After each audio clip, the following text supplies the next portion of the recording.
Hello everyone, welcome to GGN. Today is Friday, June 29th, 2012, and I'm Darko. This is my website, ggnonline.com. There's a poll up there, you can check on it and vote how long until a drone kills the first American on American soil. So far, the majority are saying within the next year, followed by the next 2 years. You can follow GGN with your email address, also on YouTube, ddarko2012 and ddarko2013. And if you'd like to help, you can donate right there. So, and there's also a little news archive there. So, I'm ready to go here, and we're going to cover the economy.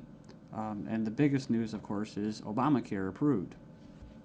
It was kind of shelved for a while there, and now it's back from the dead. So, and a little bit of eugenics, because you have financial warfare, and then you have social warfare, you have eugenics, and it kind of all just is immersed, right, in the same global agenda.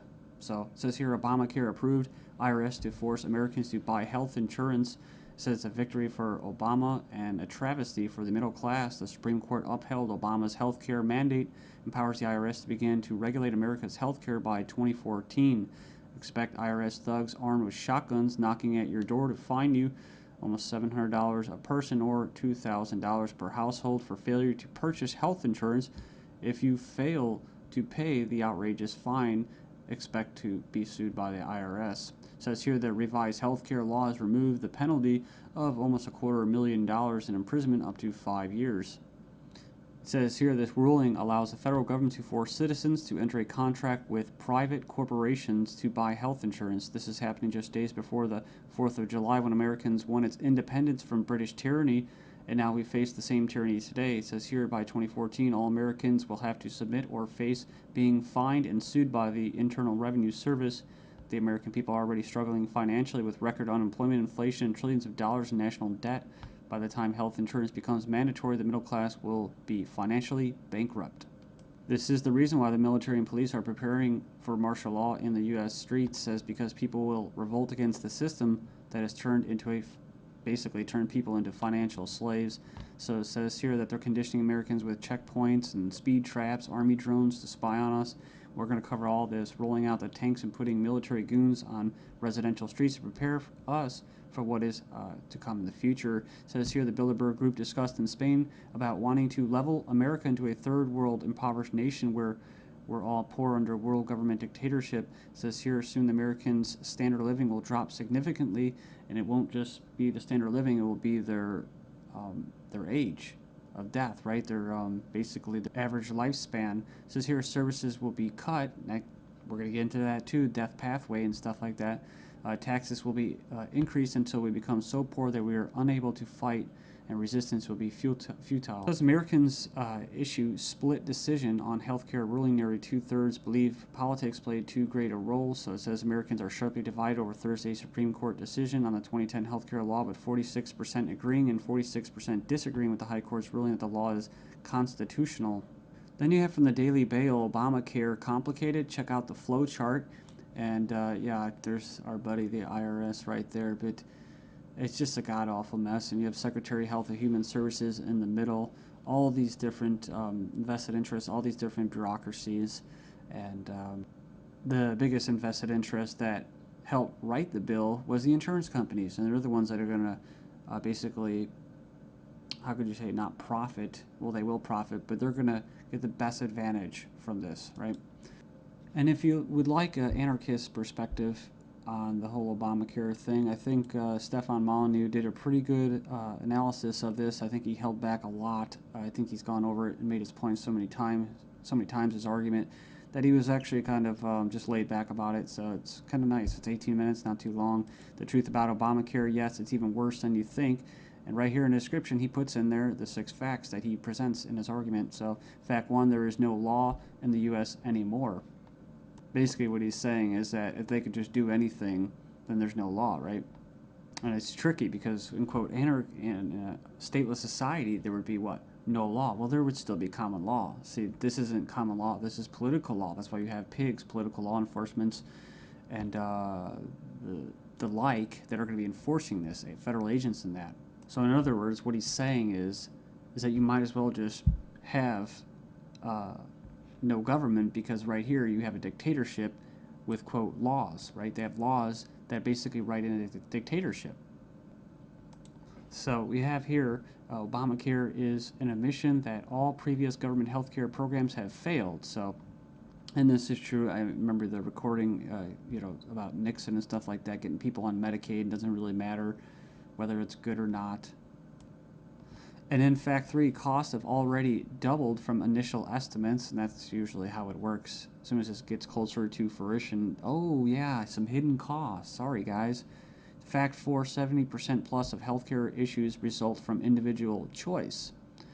So the thing about it, he's talking about smoking, drinking, eating basically a lot of bad food and stuff like that. You can actually help.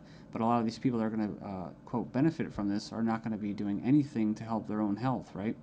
So it says here the inability to discriminate on pre-existing conditions is an essential driver of healthcare cost. So I think what he's saying there is it's not very free market. It says here that the fines for non-compliance are destined to rise enormously.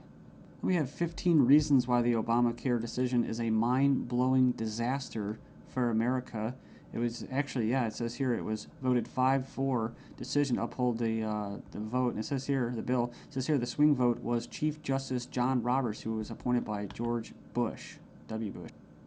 And not that you'd have any confidence in the judicial system as it stands, just based off past history and their track record. It says here, after the vote today, it is hard to have any faith in the U.S. Supreme Court. I guess they're saying because he was quote conservative.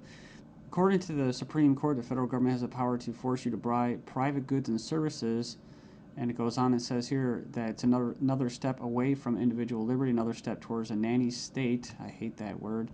But it says here IRS is now going to be given the task of hunting down and penalizing Americans. And it says here, in fact, the Obama administration has given the IRS $500 million extra outside the normal appropriation process to help them enforce the provisions of Obamacare they're in charge of overseeing. It imposes more than 20 new taxes on the American people. And you can click the link there. If you click the title of this article, you can find it and check it out.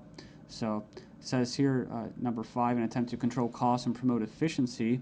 Obamacare limits the treatment options that doctors and patients can consider. In other words, the death pathway, right? The British system, this is likely to result in a decrease in life expectancy. That's what I was talking about in the United States in the beginning of this video. So yeah, it's going to send health insurance premiums soaring, especially for younger Americans. And, it's going to crush small businesses, as they say. And number 9, Obamacare is going to make the emerging doctor shortage in America a lot worse. So hundreds of thousands of doctors are leaving the medical profession because of this. It says here it's already forced the cancellation of dozens of doctor-owned hospitals. And it says here that the following is one example from the Alliance Defense Fund. It's an insidious little provision. It says here, did you know that this bill, you'll have to pay for life-saving drugs, but life drugs are free. So 100% free. If this plan were really about health care, it wouldn't be about, it would be the other way around. So yeah, it's like robbing from the future to pay for the living. So and it just turns into a god-awful mess. It's not even just politics, it's generational. 13 reasons why the revolution might start with Obamacare. Go in there and check that out. I'll just name a few and you can hopefully go in there and check it out. It says here that's a direct tax which is unconstitutional under Article 1, Section 9. And you can go in there and read that. It says here it violates states' rights since federal government does not have the constitutional authority to take over healthcare as stated in the 10th Amendment outlined in the Bill of Rights. This mandate is involuntary servitude or slavery to big banks and insurance industries, neither slavery nor involuntary servitude except as punishment for a crime whereof the party shall be duly convicted. Basically, the 13th Amendment. So yeah, that's the federal government's 4th of July Independence Day present to Americans. It's pretty crazy. I mean, you think the timing of this was just happenstance? I bet it isn't. Let's just show you. Just give you a big middle finger right in front of your face.